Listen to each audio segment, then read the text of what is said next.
Hi and welcome back to It's a Miracle Budgeting. Today I am doing an example, two different styles of debt payoff. So you hear a lot about people talking about Snowball or Avalanche, and a lot of times some people are amazing at breaking it down, and other people, myself being in this bucket, don't always explain everything because we just assume that everyone knows it. But it's not true. I mean, I had to learn it at some point. Everyone does. And I think also seeing some real life numbers and comparisons can help you do that. So this sheet is actually from the Budget Moms workbook. This is the debt payment. I just grabbed January and made multiple copies of the January.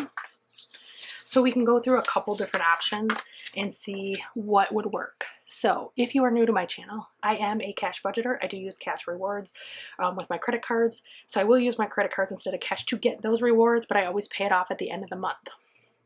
I am currently in a debt payoff. Majority of my debt is student loans. If you haven't seen any of my debt updates, I do owe approximately $165,000 in student loans. I am 12 credits shy of my master's degree and I'm not finishing it. So I am going to be working on that. It's coming up at the end of the year, probably. And then I have about, I don't know the exact number right now, somewhere between, I think after this month it'd be 5K. I'm not 100%. It's mainly business debt, but I am going to be paying it off with my personal funds as well as my business funds. So I do take money out of my business and pay my business debts, and then I also use my debt rollover to pay it off for my personal as well, as it's my business, and that's part of the reinvestment, okay? And then we do have a family of 6 children. My husband and I are married. We do not budget together, and we have 4 children at home, 1 soon to be moving back out again, and 2 on their own. We do have 3 grandchildren that live in San Antonio, Texas with our daughter and son-in-law, and we will be visiting there later this year. So part of my budgeting is about my vacation, and that will kind of heighten as I get closer to December.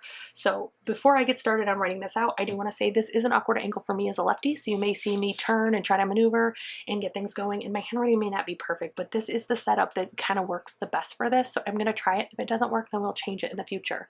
When I did my budgeting video, I put the camera on top of my desk, and every time I bumped it, I actually shook the camera, and so I don't want to do that. So we're going to try something different today. So first thing we're going to do is actually a snowball example.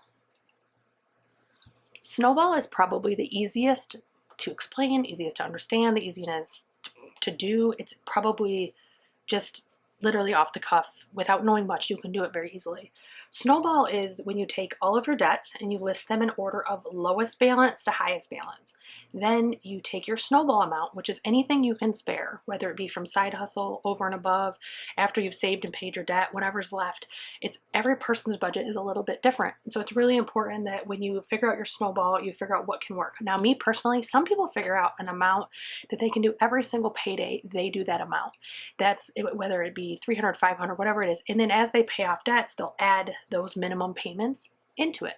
I personally have a different snowball every single payday because my bills vary every payday and my sinking funds vary a lot.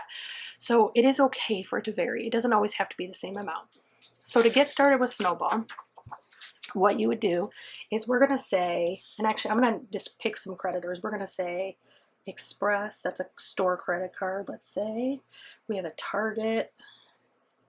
We have a Chase, we have a Discover, we have a car loan, and we have 6 student loans, let's say 1, 2, 3, 4, 5, 6, okay? So if we're looking at these, we would list them in the order of their balances, right? So we're gonna say Express has a $100 balance, okay? Target, we're gonna say, has a $300 balance. We're going to say Chase has 1,000, and these aren't pulled from anything. I'm just giving you some examples. And again, check out that horrendous handwriting.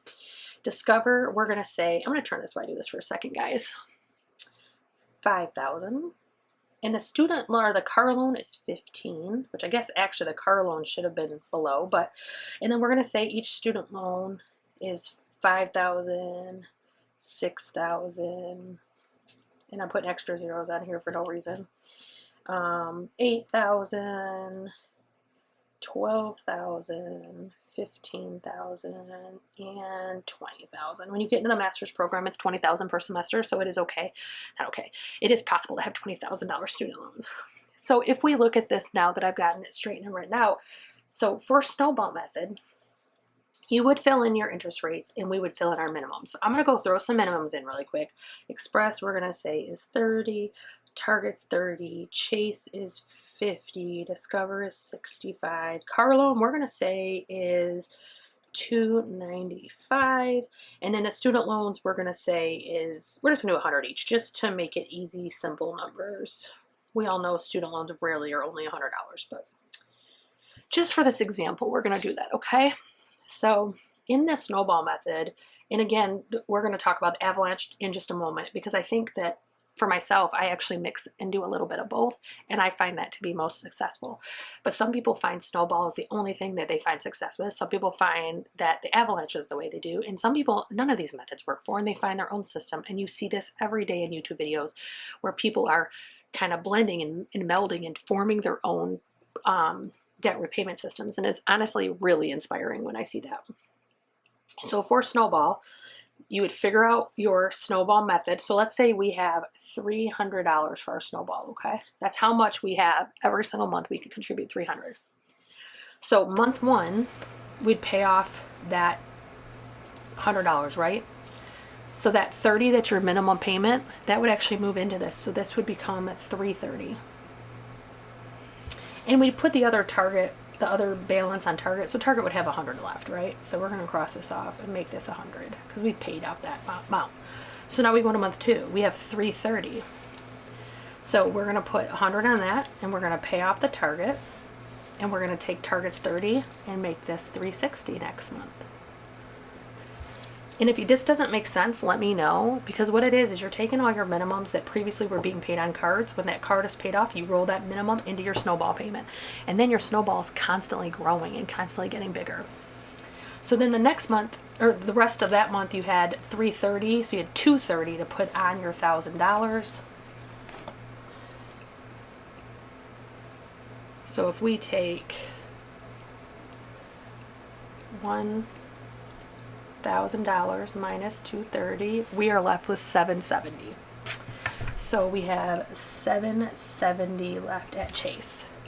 And then the next month we have 360. So we'd subtract 360, and that wouldn't pay it off. We'd have yet another month. So the next month it would still be 360, and then that would pay that off. And then we'd move that 50 up in here, and your snowball would be 410. If this doesn't make sense or you have any questions, let me know, because this is a method that there's a couple reasons why people find success with the snowball method. First of all, it's instant gratification. Because you're paying off the easiest balances first, you start seeing progress really fast, and that can be motivational. Depending on how your motivation factor is, or your motivation love language, for lack of a better word, sometimes this can be exactly what you need to spur you even further. I know for me personally, when I first started doing debt repayment, this is the only method that motivated me.